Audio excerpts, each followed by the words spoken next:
Welcome back into HQ Championship Rankings presented by Panasonic. Now, Ryan Wilson, look, we have many experts here at HQ. Ryan Wilson is our draft expert, so we give him the most say-ish. Top 5 quarterback rankings for Ryan Wilson. Bryce Young there sitting at the top says he is easily his QB1 with his talent there. If he had the size of CJ Stroud, undoubtedly he would be absolutely everyone's QB1 though. CJ Stroud is followed up behind Bryce Young, and then Anthony Richardson saying he is the most athletic of the group, but is lacking some experience. Will Levis, and then Tennessee's Hendon Hooker. Let's go out to the combine. Let's welcome in Josh Pate, Danny Kanell. Josh, you've been working hard. Danny, I know the quarterbacks are making the rounds today, so is that just why you decided to fly in last night? Good to see you, by the way. Yeah, thank you, Josh. I appreciate that welcome. Amanda here throwing shade at me. Yeah, it's when the big-time people come in, late in the week, Amanda. You just get your private plane, just fly on in. That's what the story we're going to go with, at least. Look, you've got the quarterbacks. You guys are out there talking to them today, and other players as well. We're going to give you some labels here. Most NFL-ready offensive prospect. And, Danny, I want to start with you because I know Pete Prisco's off in the corner somewhere. You're going with Bryce Young. Yeah, he doesn't want to hear this, but he doesn't know what he's talking about either. I'm going Bryce Young. You know, for all the concern, Josh, about his height and weight, I look at a player who was durable, did not miss much time in the most physical conference in the land. At least that's what I'm told all the time from those SEC fans. But he was able to stand in there, and I go look at the tape. When he played against Georgia, when he played against Tennessee, when he played against their best competition, he took some vicious hits and bounced right back up, stared right back at those pass rushes, and made the biggest throws that were out there. So I am not worried about it at all. In fact, it frustrates me that we're so worried about durability because you don't know, no matter how a guy looks. Carson Wentz was somebody who came out of North Dakota State, played at the smallest division, had injury history, but he was a physical specimen. So nobody hesitated taking him number 2 for the Philadelphia Eagles. What do we see? That injury history carry over. You have not seen that. I wouldn't hesitate. You see a player who's played in a system that's very NFL ready. He's played at a program that churns out NFL player after NFL player. He's got the maturity level to hand it, the intangibles. A player's had massive expectations on him in high school at Alabama and now at the next level. I think he's ready to step in day one as a starter and to flourish. Look, I agree with you. I'm not concerned about the size, but it is wild. If you come to the combine, the extremes of the human physique, we had Darnell Washington on stage, then we had Bryce Young on stage, and you look at one like this and you look at the other like this, and the one you're looking at like this is the one who may be taken number 1 overall. So it's just a fascinating world. Bijan Robinson's a guy, though, that I circle as being one of the most pro-ready prospects, and that would not have been the answer, Danny, this time a year ago, because this time a year ago, everyone was asking, what's Texas going to do against Bama when they play them, which ironically they'll ask again this year. But about Bijan Robinson and Texas, it was, is he good enough in pass pro? Like, can they even keep him on the field all 3 downs when they do play the likes of Alabama? And I remember he got asked about it, much as he would in this setting, in like a combine setting, and he didn't shy away from it. He said, yeah, I haven't been good at all. In fact, he went as far as to say that portion of my game has kind of sucked, and I got to work on it. And he spent the entirety of what some would call the offseason working on that, and then also during the season. Part of that staff at Texas, when you talk to him later in the year, they said the part of his game, the part of our offense that's improved the most is we can keep that guy on the field, and we don't have to just tailor what we're doing to the defense. And I think that speaks volumes to what kind of player you would get overall. Running the ball, no problem. Size-wise, no problem. But that was the hole in his game. And I'm not going to say he's a perfected product, but I think he's pretty pro-ready right now. If he drops in the late 20s, which is where some of these projections are, a team is going to get an absolute steal in a player. You're going with late 20s, Danny. Look, we don't see a lot of running backs in the first round. Ryan has him right now 30th. Overall going to the Eagles. We'll see if he lasts that long on those draft boards there. All right, that's the offense. Most NFL-ready defensive prospect. You guys agree here. Josh, will give you first say. Yeah, everyone on this stage, almost everyone you can see on camera on this stage, Amanda, loves one William Anderson from the University of Alabama. Here's what happened. So he blows up last year, and then he doesn't match the numbers this year. And folks looked and said, what's wrong with Will Anderson? And it's almost like he created this unfair vacuum of a comparison meter for himself, because if you just take Will Anderson and judge him against the rest of the world in which he existed, still one of the best edge rushers in the SEC, still one of the best edge rushers in college football, should have been a Heisman finalist the year before, by the way. But I also think if we're asking NFL ready, where is the glaring hole in his game? Danny, for example, when he ran the 40 yesterday, it was in the low 4.6 range.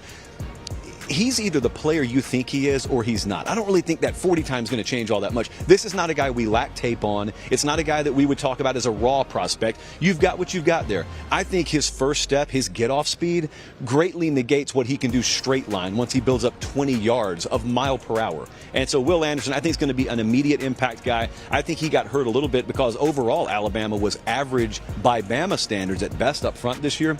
I think he'll shine, and he'll shine as a rookie. I'm with you. And a lot of this has to do with the intangibles. If you talk to Will Anderson Jr., he is so impressive with his mindset, the standard. He was somebody who was very frustrated that Bama didn't win a national championship with him.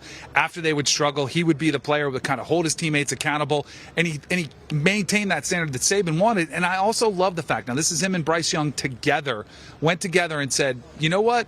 A lot of these players around the country, agents are probably telling them, family members are saying, why do you want to play in a bowl game? You're not playing in a playoff. You're not playing for a national championship.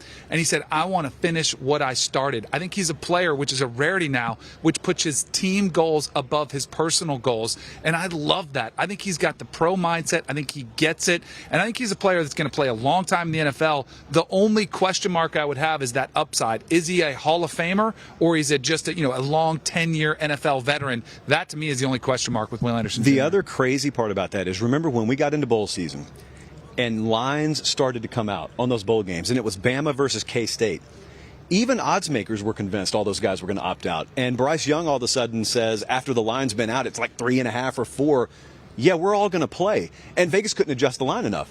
And it was free money floating out there if you knew what you were looking at. And so Bryce Young, and that's what all those Bama guys echoed. They said, well, if Bryce Young was going to play, how in the world was I going to sit out? That's called leadership. That's what they had there in Bryce Young at Alabama. And we know Nick Saban loved touting that. No opt-outs for the Alabama Crimson Tide. All right, that's NFL ready. Let's look at raw talent here, maybe with the most upside. Danny, I want to start with you. We just saw him on set. The guy you're going with happens to be a quarterback. You're going with Anthony Richardson. I am. And, some of the hype around him was perplexing, Josh, when you look at the game film and the lack of playing time in general, just not getting to play that much. And you see flashes of brilliance, but, man, those flashes are big time. If he could figure it out and put it together and be in a system that allows him to utilize his athleticism, that gets him a receiver that could stretch the field vertically with his cannon of an arm, and he could develop some consistency and accuracy as a passer, the sky is the limit. We asked him the comp for him, and our guy Ryan Wilson threw Charlie Ward. I don't know if he knew Charlie Ward, who it even was, but when he said Cam Newton, you start thinking about it. I think he's more explosive as a runner than Cam Newton, who was an NFL MVP. I think he's a better passer than Cam Newton. So, that to me is what he potentially could be. I do think there's a significant bust potential. There's a high risk that comes with Anthony Richardson because it's such a small body of work, because if he doesn't iron out the consistency issues, he may not last long and get that opportunity. But he is an absolute physical specimen when you talk about the total package of what you're looking for. He's the definition of what you're asking for right now. The most raw but potential biggest upside. Name a better raw athlete that plays his position in the NFL right now. I'm talking about the best of the best now. You've got guys that may be able to do singular things better than him, but that's an alien. He's a literal alien of an athlete. And I remember talking to a couple of SEC staffs after they played him. One of them beat him and said, what you just said, if that guy ever put it all together, Florida would have shredded the league this year. They would have done exactly what that otherwise average Auburn team in 2010 would have done with Cam Newton. And so, yeah, I'm fully on board with Anthony Richardson. It's so crazy. You can throw Levis in there as well. Watching guys and the relative lack of high-end production they have in college, which is all folks like me judge them on, and then you see NFL draft time and combine time approach, and all of a sudden you realize what tools are worth, and you realize what projecting and potential evaluation of future development is worth. It's confusing to some of the college fans who watch out there, but it makes perfect sense once you throw a Josh Allen out there, once you throw out some of those guys, Justin Herbert, for example. Those guys make the dream scenario for guys like Anthony Richardson much more feasible reality. Josh, so who are you going with on the offensive side when it comes to raw talent? So, Amanda, we haven't really nailed down the last name here, but KeShun from LSU, who seems to have changed the pronunciation of his name. He didn't change his name. We deal with that all the time. Just he corrected us on the pronunciation. So, KeShun B out of LSU. We just haven't seen him play a lot. Everyone wanted him out of high school. There was a lot of rumor about whether he'd stay at LSU or transfer, and there were a lot of rumblings behind the scenes as to why that ended up. But I don't really care about that. I care about who the player is.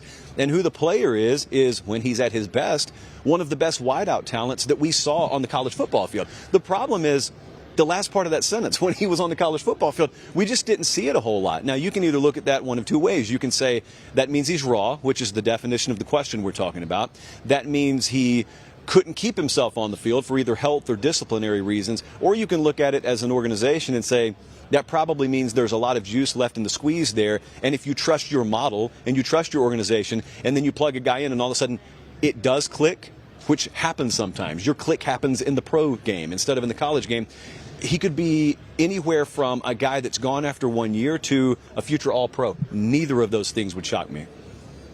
Danny, I just out of curiosity, if that was your last name, you played at LSU, how are you pronouncing it? Butte, right? A little swag, yeah. You know. I think that's what we have to go with. All right, so let's go with raw defensive prospect with the most upside here. And Josh, I want to start with you. And Ryan Wilson has this guy going 18th overall, never started a game at Iowa. It's, again, I've said this like 3 times. The way the college game works and then the way that mock draft season works. And Ryan Wilson's a living, breathing angel. So if he said it, I'm telling you it's true. And Lucas Van Ness out of Iowa was in a system at Iowa where they do things a little bit differently, Danny. They really believe in seniority. They really believe in waiting your turn. And so they don't pump out a lot of redshirt sophomores that go to the NFL draft, even at offensive line, which is their specialty. And you've got a guy on the edge here in Lucas Van Ness who, as we just talked about, is being mocked by some people in the first round. And yet you ask, how was he as a starter in college? You have to be the shruggy emoji. I don't know. Oh, no, he wasn't one. But then when you get in the interview portion, and I'm pretty sure that NFL general managers understand the Iowa way, there's an explanation for that. It wasn't that, well, he wasn't a good guy at preparing. It's just they play the seniors. They play a more veteran-laden style. They don't recruit a lot of 5-stars at Iowa. And so it explains the methodology behind how Kirk Ferentz and his team operate up there. Luckily, he's not an offensive guy because they're not pumping any of those out at Iowa at the moment. But, yeah, Lucas Van Ness, I'm going with him. I like it. I'm going with the Georgia star who lit this place on fire yesterday with his 40 time, and that's Nolan Smith. I mean, we talk about a physical specimen, somebody that has all the traits you're looking for, brings that SE speed to the table. And I think you saw something when he was not on the field. That team was not quite as dominant as they were when he was there, was able to play through that injury. And when he was on the field with all those draft picks last season, I thought he might have caught your attention more than any of those 5 first-round picks that were on the field last season for Georgia's national championship winning team a year ago. I think he's absolutely a phenomenal young player. And I also love the fact that his teammates back in Athens were watching it. They're excited for him. That, to me, says there's a teammate, a guy who can gravitate, people will gravitate toward him. And I think you cannot coach the skills that he's got, which is the definition of what you're looking for in raw potential. Guys, we appreciate it. Josh Pate, Danny Kanell, enjoy your time out there at the Combine. Enjoy the workouts going on today. Of course, we get the quarterbacks starting tomorrow. Late Kick with Josh Pate. Josh broadcasting live out there from Indy. Latest episode, he does touch on everything that's been going on with Jalen Carter, who, of course, left Indy, was arrested in Georgia, back at the Combine now. He also talks about the overall health of college football. Do you want a sports network that delivers everything that matters about the game? The highlights, the picks, the instant analysis, no yelling, no fake debates, no politics. Hit the subscribe button and never miss a moment.